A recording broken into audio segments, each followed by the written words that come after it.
Yum.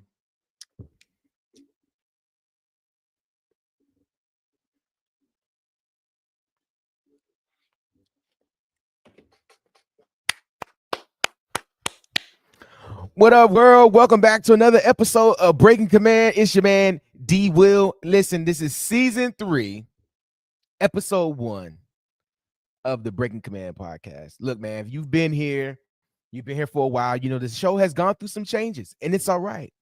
But I said season 3 got to get popping, and we're going to get it going right now. So much to get into. Off season, full of surprises. One of your favorite players finally gets signed. Jaden Daniels is poised for his sophomore season, and we're going to get to it. So because we're doing this a little bit differently, we're going to get right into the mix, man. For this first episode of season 3 of the Breaking Command podcast, I went and grabbed one of my old friends, one of my guys. I said, hey, man, listen, big news dropping today. Today is a big deal. I need you to pull up and let's chop it up. So I said, let me call my brother, my man MC, Mike Callow, the host of the Line Change, ESPN 630 AM in DC. Mike, what's up, baby? D-Will, what's going on, man? Long time no see on one of your shows. Hey, man, I know it's been a minute right on here. It's been a minute on here, but you know, I seen you a couple weeks ago, man. I know. Down the studio, man. But how you feeling, brother? Hey, I mean, I was telling you before the show, every single day my show was opening up with this Terry talk, and finally it was like coming down that the deal was signed. Thought I was getting punked at first when I saw it today. Hey, man, listen, it was a long time coming. This is the first domino to fall of everybody that was holding out. So it's amazing to see to get it done. And of course, we're going to get all into it, into the particulars and the details. But if you're new here, shout out to you for tuning in. Of course, you can go ahead and hit that subscribe button. It's the page is D Will Does It All. So on this page, you're gonna get a whole lot of things, some comedy, some funny stuff, a lot of Commanders talk. You'll get the afternoon kick dropping Fridays with my partner in crime, Rio Robinson. That'll be back up starting this Friday, live at 5 for your drive. So definitely check it out. But Breaking Command Pod, I had to bring it back, man, for during the week, man, so we can chop it up and talk about it. And who better to have than one of the best guys in the area that's covering the team, and one of the best shows on the air. If you ain't listening to it, you out the loop. So that's your fault. The Line Change on ESPN 630. Mike, it's every day, what, 3 to 5, right? 3 to 5. And then I'm on with Bram, who, of course, calls the games at 11 every morning, too. So, see, man, I'm telling you, if people were smart, they'd be listening to y'all, because you literally got the direct connect to the guy that's the guy that knows everything that's going on out in what's the name of the place? It's not I don't want to mess it up. It's something It's Bear Park. Something. Hey, man, we going out to Bear Park today. Bear.ai, stuff like that, whatever it is. But yes, if you know, you know. I've been trying to tell everyone for literally years, especially on the day before games, that like Bram talks to the coaches, knows what's going on. He's a straight shooter too. He's not going to try to hot take you. So if you know, you know. Man, first 15. I mean, if you listen to Mike, I mean, they literally would go through the first 15 scripts. I mean, I'm just telling you, if you want the inside information, I mean, if you want to be there, Mike is the guy, the equipment guy. He'll tell you everything they're gonna wear. You know what I'm saying? Down to the socks. I mean, so if you're not listening to that, then you got a problem. But we'll get to that later, man. We're not gonna talk about Jaden's grill. We're gonna talk about grills. Oh man, see? Yeah, another news, right? No, man, but shout out to you for being here, brother. I appreciate it, man. Shout out to the chat, man. Chat, what's up, y'all? I got Cody checking in from Utah. Cody, what's up, brother? I appreciate you, man. Hey, man, I owe Cody a round of golf, man. Me and Cody supposed to link up, go play golf for 2 years, and we haven't done it yet, but we're gonna do it, man. Maybe in Minnesota if it's not too cold this year. It's probably gonna be. Shout out to Rich B. Yes, sir. What's up, baby? That's my brother, man. That's a D Smooth. We here, man. We get into this Commander talk. So, Mike, let's start with it, man. Let's get to it. The news that we have been waiting to hear. Terry McLaurin finally gets re-signed. 3 big holdouts this offseason. Terry McLaurin, Trey Hendrickson of the Bengals, and Micah Parsons with the Cowboys. Terry seems like this was the least volatile situation, and it gets done. Mike, just on the surface, man, give me your thoughts about how everything got done today. I mean, first off, I do want to say that I think everyone was in the same boat, that if you have been around this team, that it was kind of a non-panic situation, right? I don't think things were get anything like Micah, right? There was no falling asleep on the training table like there was on Friday night, anything like that. And I think because it was just cooler heads this whole entire time, it was how do they come together? And after kind of having this for what now, 10 hours, I feel like the reason why everyone was kind of panicking is because this team doesn't leak anything. Like, it is Fort Knox over there. They're not saying anything. I saw a freezing cold takes tweet that Schefter went on SportsCenter this morning and said they weren't close and they weren't, any closer to a deal. I think people were freaking out because they weren't hearing anything. And that's where I've kind of settled in on this whole thing. I think they were always going to get to a deal. To me, what I started to sound the alarm, though, was they have 2 games in 5 days to start the season. So he had to get out on the practice field and actually start running a little bit overall. That's where I started to panic a little bit, because if there's a guy I'm not worried about showing up in shape, it's 17. I mean, out of anyone on the roster, right? But what I think what this really was is, in years past, or shall we just say ownership past, we would have heard about the back and forth through the media, or they would have overpaid him, whatever. We don't even know what the guaranteed money is yet, and it's 10 hours later, which I'm shocked at this point. So I honestly think lack of information started wigging some people out, wigging some fans out a little bit over the last couple of weeks. But overall, cool heads. They get the deal done, and for what looks like a pretty reasonable deal when it's all said and done. I'm interested to see the guaranteed money, but for me, he didn't go over that $32 million mark. Mike, we have been saying this for a while now, and you're listening right now to the Breaking Command Pod. Make sure you like, subscribe, share with a friend, hit that notification button. There's going to be a whole lot of programs going on this season as we make a push to be in the Super Bowl talk again. We'll talk about that later, but as we make that push, make sure you hitting us up. Breaking Command Pod. D-Will does it all on YouTube, and follow us for this. But Mike, we have been saying that this regime, unlike the previous ones, have been the most secure with details and information. They don't have any leaks. They are pretty close-lipped with the people, with everything there. It's on a need-to-know basis. They're not allowing anything to come out and interrupt what they're trying to do. So like you said, people, if you don't know anything, you start guessing, and it's a lot of guesswork. And I think everybody was wrong. Like you said, Adam Schefter tweeted earlier that they're far apart, and Schefter is one of the most connected people in the business, and even he got it wrong. I think as time progressed, it just came out, and like you just think it's volatile because they haven't been talking, and then you get that one. This is what bothered me too over the weekend. That I know you saw the video on X where they showed that 15-second clip of Terry by himself on the sideline looking distraught, and making that's how the whole game went for him. Emo and Terry. I'm like, come on, bro. Emo Terry is what I was calling him. I'm like, come on, man. Really? Like, that's not even in his character. That's not in his style. And what happens is, like you said, because nobody has any information, you're willing to create your own narrative, and you do that so that you can feel comfortable about what's going on because you don't know any information. Fans just couldn't get out of their own head when the front office had told you. They said, we want Terry. Terry is a commander. You know what I mean? Terry said he wanted to be here. It's just find out what that number was. And who knows what his tipping point was with his number. But I think ultimately they were going to get the deal done. It was just a matter of when. Well, and it was also, a leverage point as well, right? Like, you've got pretty much a situation where they had him under contract this year. This wasn't Hendrickson, right? Where Hendrickson was making 15 mil, and we all know he was worth at least 30. Hence today, by the way, he got that raised to at least 30 mil. He was making, I think it was 25 was his actual cap number with the signing bonus. So everybody was kind of going, well, if you're going to hold out for this year, it's not worth it because you're holding out for over $5 million essentially, right? So that's where this was landing. The Commanders had leverage here, and guess what?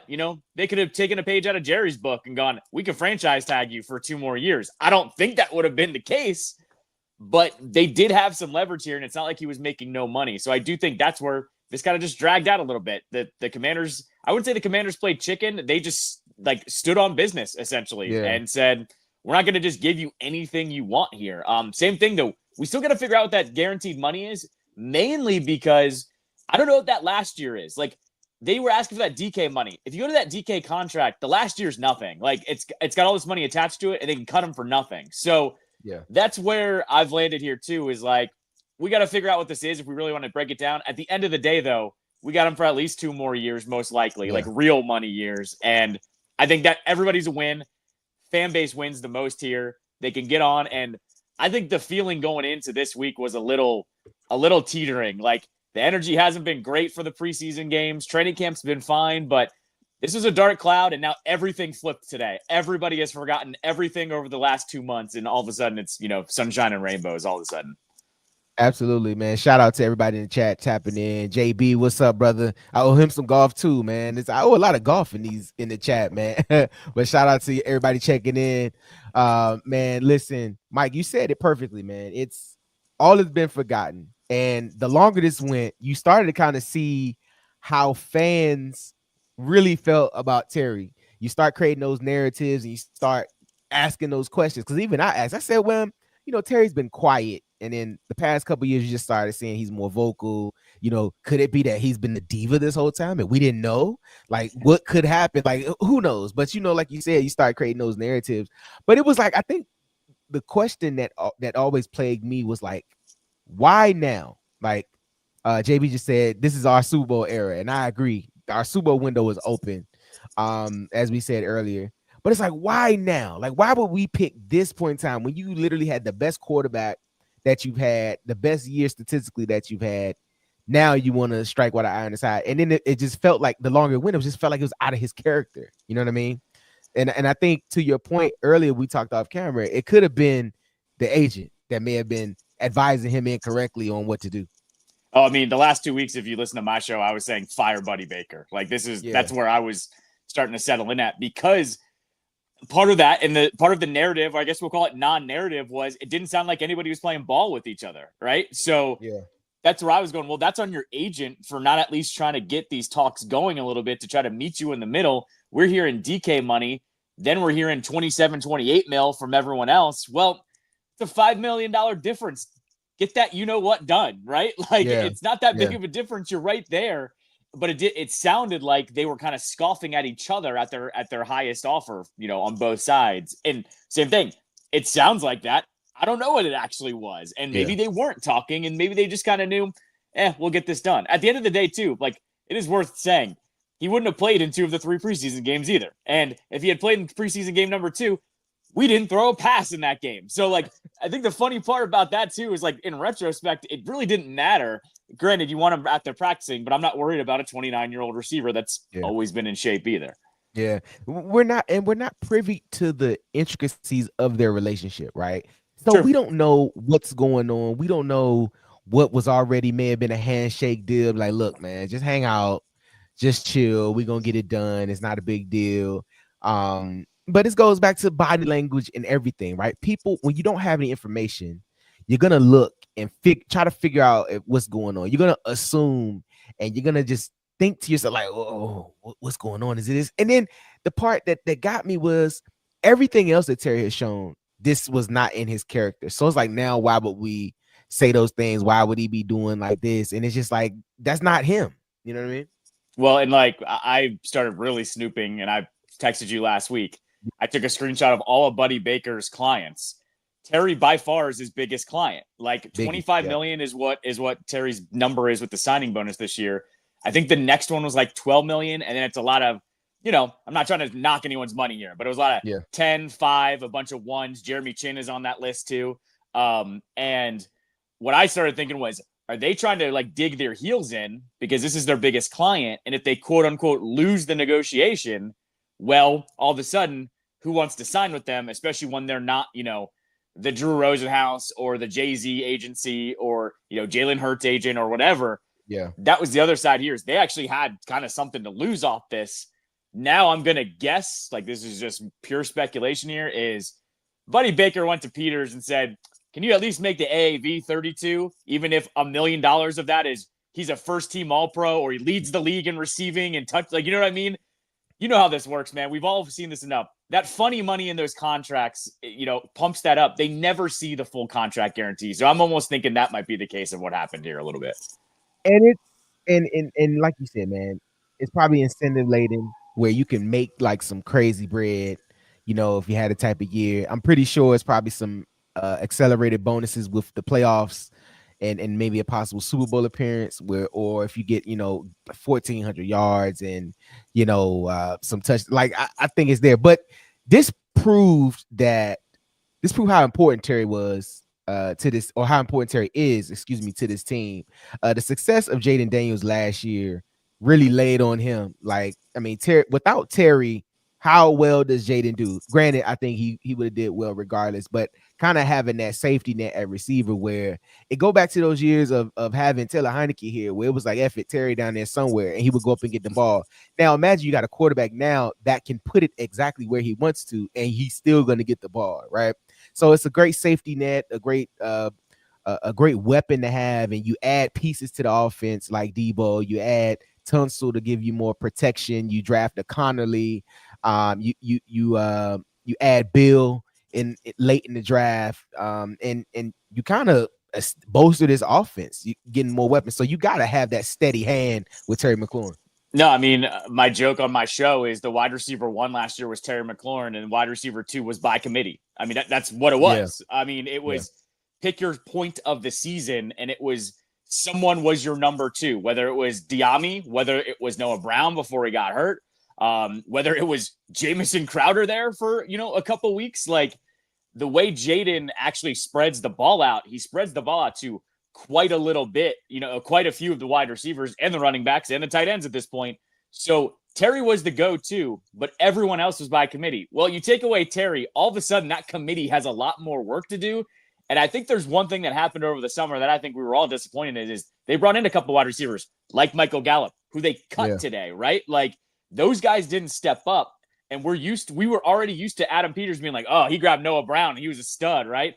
He's going to get another one here. He didn't actually. And one of the disappointments was no one stepped up. So he was so important. And my saying on this the whole time has been, this Super Bowl window is open with this team, with this franchise. They do not win a Super Bowl without Terry McLaurin this season, at least, right? Like, I don't know what they're going to do in the future, but this season, they were not winning a Super Bowl without him. So it had to be this push-pull, get him out on the field right now to actually, have a chance this year to do that.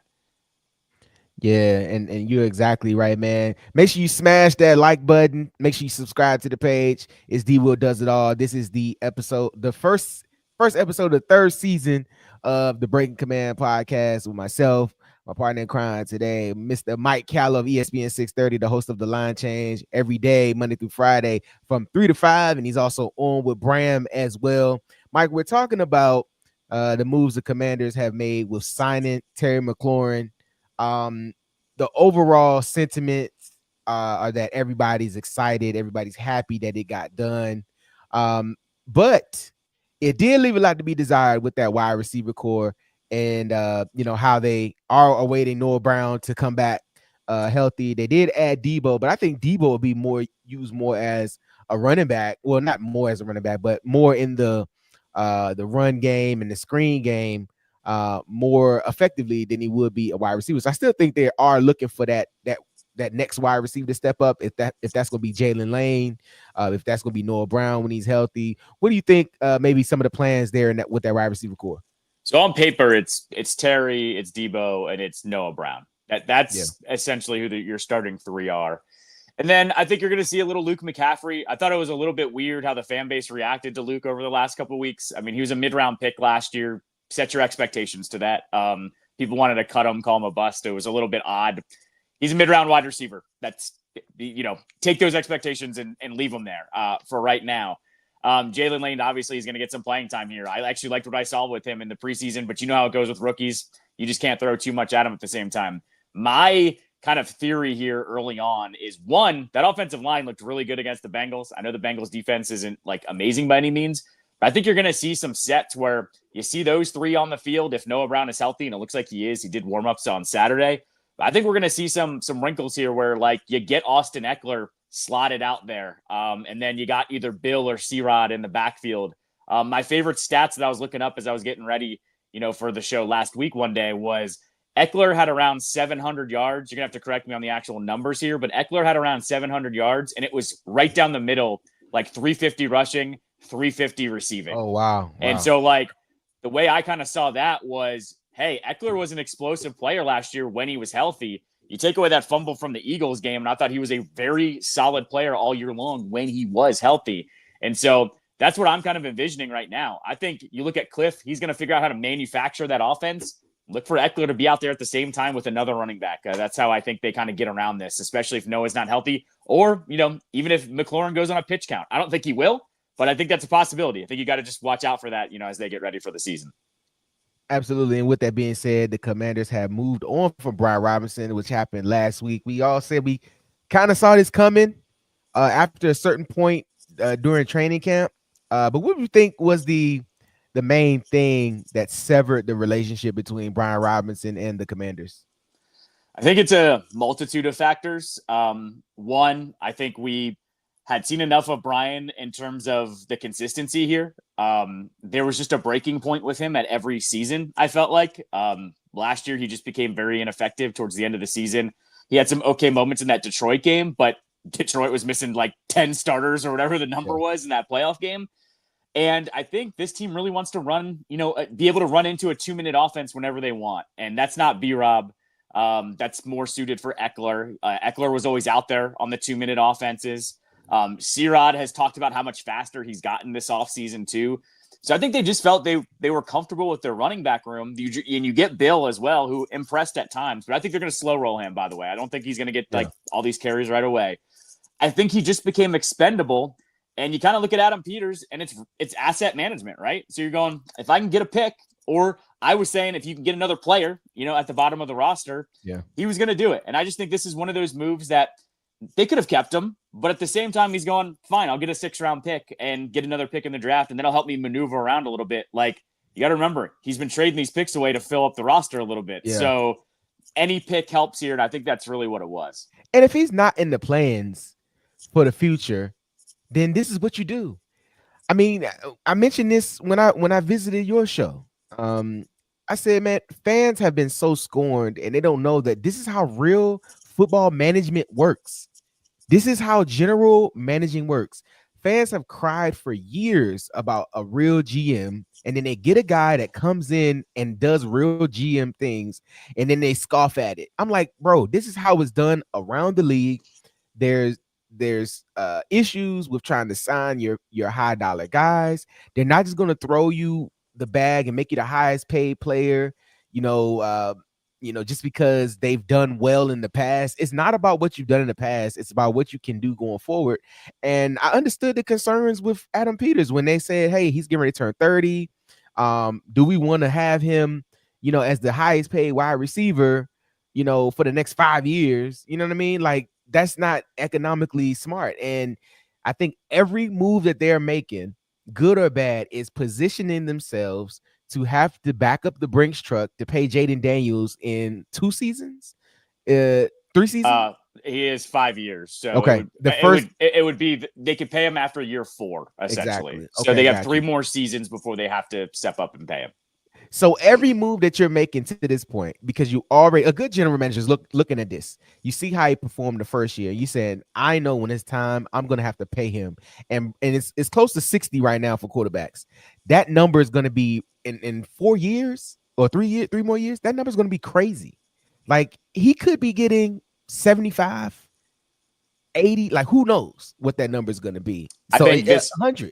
I have a conspiracy theory on this one, is that if you remember, it came out, Pablo Torre blew the roof off the whole I forget the what conspirators, and they decided they weren't gonna pay these quarterbacks. Yeah, everyone's got to watch out, because look what's about to happen. You have this quarterback class that has only played 1 year, and everyone's already going, this could be the greatest quarterback class ever. Yeah, and let's just say Caleb steps up and is a stud this year. You would have Caleb, Jaden, Drake May, Bo Nix. We don't know what JJ McCarthy is yet, by the way, either. And KOC, he can pump out quarterbacks at this point. Anyone can play in that offense. Michael Penix, add him on top there. What if all 6 of those dudes end up being really, really good, and they just say, we're not going to sign, none of us are going to sign a deal until you give us something that we want? And I think that's a possibility here. I've joked around. Some quarterback, probably Arch Manning, is going to make $100 million a year at some point, and we're all going to go, yep, that sounds about right with the way that the market's going to end up working out at some point. That's coming soon. I mean, and think about it. What if CJ Stroud has a ridiculous next 2 years, right? And he starts it, and he's the first one that that can set that trend. Like, who knows what it is? I just think that it's getting to that point, with the money. And I mean, I don't ever want to hear ownership talk about paying players when the NFL is a uh, uh, $15 billion a year industry. That's what makes those conversations with Jerry Jones and Michael Parsons, look. I'm like, man. And this side note, we talk about all ball here, but they're gonna blow that. If the longer Jerry Jones stays at the helm of the Cowboys, they're gonna blow that, and I'm okay with that. I mean, that they've signed up for this. I haven't had one Cowboy fan that I know that has said positive things about Jerry Jones. It's getting to the point of how we dislike Dan Snyder is how they're disliking him, and he hasn't done any. Well, he's not documented as done any other of those types of things. Even though who knows, but he doesn't have a handle on how to run the franchise from a football perspective.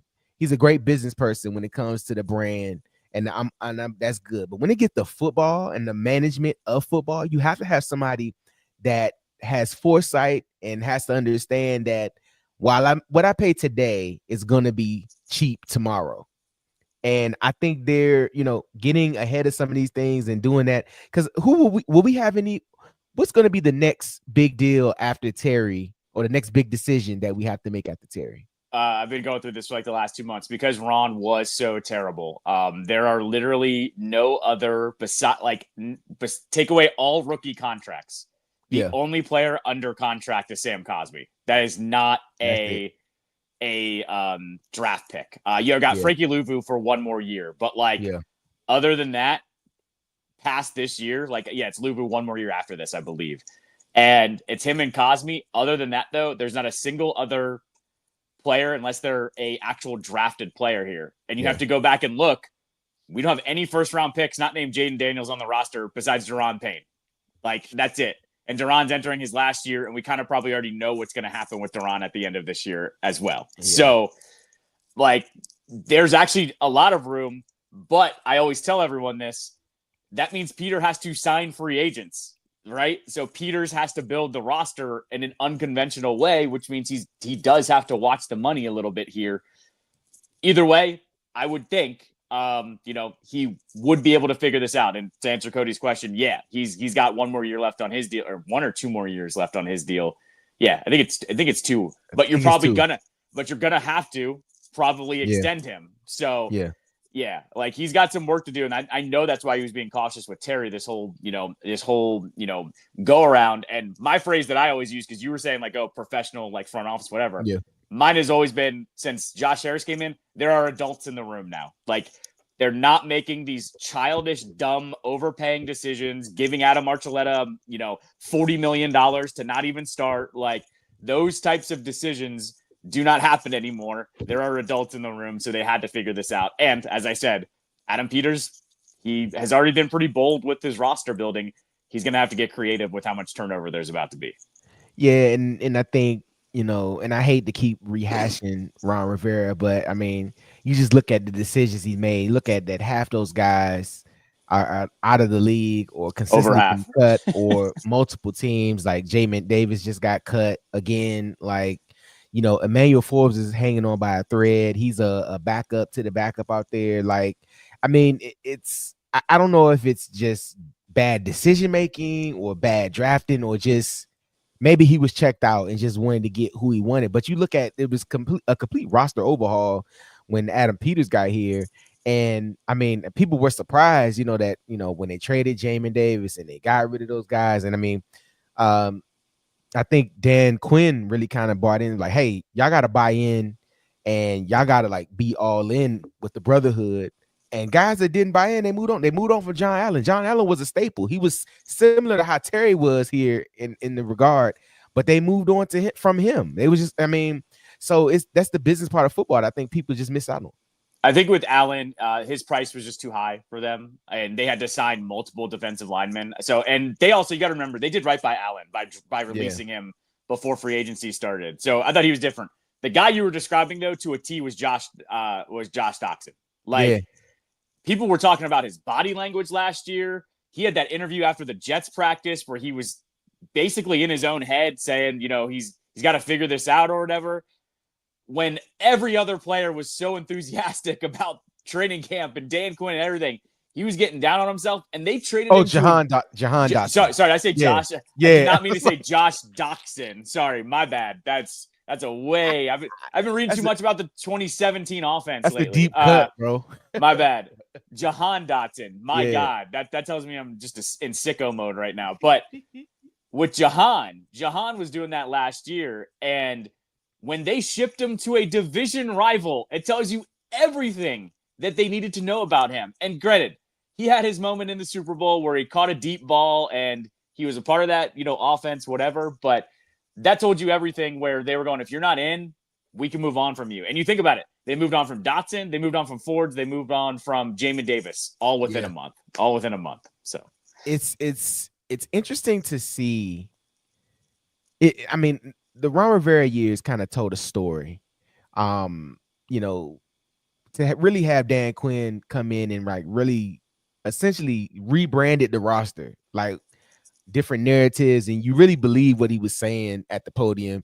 He's very believable, and you see why he's well liked around the league. So what he's done with this roster and the guys that he's had to bring in, Peters, the guys that he had to bring in and work with and coach him up, I think that relationship has been good. And I've never been a fan of the coach being the GM. Like, I feel like those are two separate jobs. You already have a lot to manage as the head coach. So being able to kind of separate the two, I think is better, for most teams. I think with Ron, this is worth revisiting just on this front. He was not going to take the job unless Dan gave him both titles. And that's what I think you have to remind everyone. And I'm not defending his decisions. Yeah. I'm just saying that's how he fell into that. He was going, I just saw what you did with Bruce Allen, because remember, that was backstabbing for the last 5 weeks of that season. And then I saw what you did with Jay Gruden. So I want to be the sole decision maker here. And really, when you think about it, once they played out the Dwayne Haskins thing, there was not a single Snyder decision when it came to the roster. He did mingle a little bit with the Terry deal because he wanted some good pub, but that was going to get done regardless. They weren't going to play hardball with him last time around. But yeah, it's always just worth remembering. That's how we got here. Was Ron said, well, I'm not going to take this job unless you give me that. And Dan's going, fine. No one wants to come here, so please go ahead and take it. Yeah, it's just so good to kind of, we talked about this recently, just to be talked about in a great light. Like, when you turn on ESPN, they're mentioning your team as a contender for this year. They're talking about us good. They're saying Commanders confidently. Like, they really believe, that we can do it. And it all starts with Five, man. He's been amazing, stepping on the scene last year. And you get the Terry deal done. You move on from Brian Robinson, and it wasn't a big uproar. Like, people like, okay, we moved on for that. But I think what we've learned in this whole thing is that Adam Peters is to be trusted, man. Like, you have to trust what he's doing. And fans have, I think, and like we said earlier, man, fans have been used to being done wrong so long that when it starts to be done any other way, which is the correct way, then it's hard for them to handle that.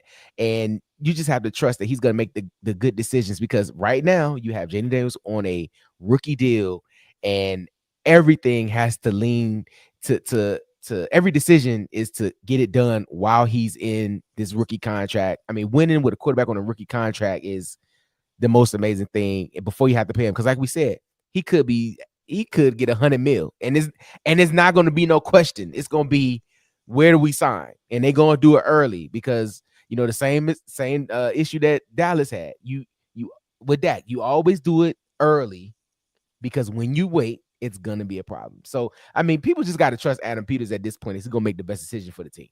Yeah, and I think the craziest thing with Jaden was, throughout this whole entire Terry discourse, there was a sect of people, both fans and media, a little bit, where you have everyone going, oh, well, it's Jaden. He'll be able to just figure it out with these guys. I'm going, you trust a year 2 quarterback to say that? Like, I'm not trying to knock you for that, but you have seen literally one playoff run with this dude, and you trust him to carry the offense without his number 1 wide receiver.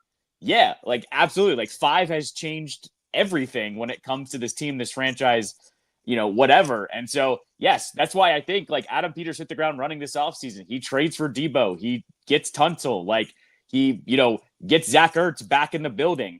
Like he was making all of these decisions. And by the way, he hasn't committed big money down the line to anybody either. Like he's got pretty much everyone on these 1-year deals, minus Luvu, like I mentioned, where they handed him a 3-year deal. But he's been a stud too, right? So like you trust the process with him all the way, and he hasn't committed money down the line either. So I'm really just interested to see what that first big extension not named Jaden is going to be, if there is one. He might not even, sign anyone to major money besides Terry. Terry's a special like case, right? Like other than that, I'm interested to see who gets that first contract for him, because that's going to tell you everything you need to know what he looks for in a long-term piece with somebody. Do they have Terry scheduled to talk this week to the media? I haven't gotten anything with that. I do know they're not supposed to speak with the media tomorrow, but they are supposed to be back at practice on Wednesday. So I would assume Wednesday, Quinn's got to at least talk, most likely. Yeah. Maybe they would schedule it for tomorrow, but at the same time, they got to cut the roster down by 4 p.m. tomorrow. So my guess is he talks at some point, but I don't know when, right now. Cuts made as of this point: Michael Gallup, wide receiver Braylon Sanders, Tyree Phillips, Julian Good-Jones, Nick Harris, Nora Pollard, and Isang Bassi. No big names other than Michael Gallup that was cut. So it should be more trickling in as it comes in. We are a Commanders based podcast, but we talk about everything else, man. Kenny Pickett getting traded again, man. Did you see that? I mean, so the Browns, I was like, do you guys just have a backup for Flacco? And then you have 2 rookies. So I didn't really understand what they were doing with that for, with keeping those 4. Yeah. I'd say this too, though. You traded Pickett for a 5th rounder. I would think, okay, that's some good value. Your season's lost already. Like, I don't think the Browns are going to be good in that division. So I think that's actually just good value for them. The Raiders, needed a backup after they had some injuries happen. So for them, good value. And we already know that we're going to see, Shador and the other rookie at some point this year. So, you don't need to play Pickett, to be quite honest. Yeah. And real quick before we get out of here, Mike, this Dallas thing with Micah Parsons, man. And I'll say this before you say, have you watched the documentary yet? I haven't. I should. I know everyone says it's great. I just haven't gotten a chance yet. So it's pretty good. Once you get over the fact of all that ugly jersey on the screen. No, but it's done well. It's really a love fest talking about those Super Bowls that Dallas has won, but you get a peek into how Jerry thinks, and Jerry really has a let's just call it an old school mentality, for lack of better words. But Jerry is going to, and I feel like Micah Parsons is one of those guys that the fact that he's quiet is letting you know that he's serious, because Michael Parsons has a podcast. He has all that stuff. He doesn't hesitate to talk when he feels a certain type of way. And the fact that he hasn't said anything lets me know I think his heels are dug in. And I think if Dallas doesn't handle this properly, it could be an issue for them going forward. What you think, man? I'll go with like what Adam Schefter said. Schefter said he thinks they'll figure it out for this year, but that they're eventually heading for a divorce. And I'll actually flip around here of what I actually think is going on here. You look at what happened with the Cowboys. They paid Dak, right? You can't get out of the Dak deal. Go look at that thing on Sports Track. Like they are stuck with Dak for a while here. They signed CeeDee Lamb. There's I don't want to say stuck, but that's a long-term commitment. And CeeDee Lamb is a top 3 receiver. I'm not trying to knock that. But here it is. You're in an offensive league. You have arguably one of the best, if not the best pass rusher in the league. You're Jerry, you need some assets. I think what's happening here is the Cowboys, they probably want to re-sign him. They probably would re-sign him. But I got to think behind the scenes, they're going, how many draft picks would we get for him? Who could we get for him? If we get 3 first rounders or 2 first rounders and 3 seconds, we fill up wherever we need to fill up on the roster. I'm not one of these guys that I want to downplay pass rushers. It's one of the most important positions in the league. But I think if you're looking at this, where we talk about this all the time in the NFL, when you trade for a player that's disgruntled, that wants a new contract, we always say it's a double-edged sword. No one wants to give up the draft picks and pay him the money, right? Well, I think Micah's a special case here where some team's going to give up all the draft capital and back up the Brinks truck and give them, the highest paid contract for a defensive player. I think if you're the Cowboys, you have to consider that. I'm not calling that a good decision, but I'm saying it's tempting to see what's on the other side there with all the draft picks that they would receive. So I think there's a little bit of gamesmanship happening here where the Cowboys are going, we'd love to re-sign you. We also know that some team is going to be a sucker and come along and give us 5 draft picks for you as well. Yeah, and Rich did mention this. Parsons can get franchise tags, so Jerry not stressing. I mean, and granted, that is true, but it's like, do you test that and do you test that and really, because relationships get sour, man. Like, yeah, you're paying me a lot of money. Okay, cool. But relationships can get sour in those times when you're franchise tagging him. And the first opportunity he can get out of there, he will. Well, and the other side of this too is I think the Cowboys, like this is a mixed message, but the Cowboys, like for lack of a better term, are the most popular team in the league, right? They are the most talked about. They have the most fans. They sell the most merch, whatever. But in today's society, in terms of the modern athletes, a lot of them don't really care where they play anymore, especially in a league where in the NFL, you get the fat contract. It is what it is. And so with that as well, I think some players, they hit their breaking point. Like we saw the story that came out last year on the Cowboys where they have fans touring the facility while they're trying to work, right? Yeah. Like, you got to think for some players, they're like, what the F are we doing here, man? Like, why am I even playing here? Things like that irk the hell out of you. And Jerry is trying to squeeze every dollar he can out of that damn star logo. Yeah. And at some point, somebody's going to have a breaking point. And we might be seeing it right in front of our eyes where Parsons is going, I know I'm really good at playing football. I don't have to play football for you, and I'll do whatever it takes to get out of here. And I think maybe Jerry has met his match a little bit here where a player's going, I don't care what you do. I just want to be out of here at this point. Yeah, and it's trending more to even just how some of these contracts are going now for NFL players with the guarantees and different things like that. I think it's trending more player centric where owners are like, look, man, if you're a top 5 guy at the position, we're gonna have to pay you if we want to keep you because it's good for the team, it's good for the brand, it's good for the fans, and they want to keep you there. And like you said, man, players like that don't come around that often. You can't be moving off of those types of players unless you're getting a ridiculous haul back for him, and it was, major an offer you couldn't refuse. But they're not trading those types of players, like, and they don't go on trees. So if you're able to draft and get one, you got to keep them in house and keep them happy. And on top of that, Jerry Jones, you're already paying Dak Prescott and CeeDee Lamb, and there's enough money to go around. And with these guys, they can finesse and finagle all these contracts that they want to, and they should. And I just think that, if Jerry doesn't decide to, I know there's a coach that Micah Parsons would love to play for. And let me tell you what, if that somehow happened and they could reunite, Dallas fans would, they will they will burn it down, bro. Because I mean, it would have to at that point. You can't let them go into the division. This is not a Jahan Dotson situation where we don't care where he goes, but you can't let that happen, man, in division. No, I mean, what's Adam Peters say? Division tax. What would the division tax be on Micah Parsons? 2 extra first round picks? Like, you know what I mean? It goes from 2 to 4, something like that. They'll never let it happen. He's going to get traded to the AFC, probably, is what my guess would be, if he gets traded. Like, this is all big if. What I actually can't stand about the whole situation is, I don't know if you've heard this report from Rappaport where Micah and Jerry were talking between themselves about what a new contract might look like.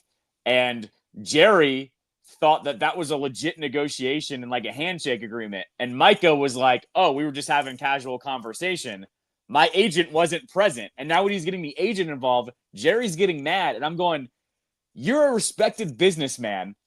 How are you getting pissed off at a player whose job is to play football, but pay someone else to handle the financial side of things? Why are you getting mad at him for saying, I don't want to be the one to handle that. I want my agent to handle that.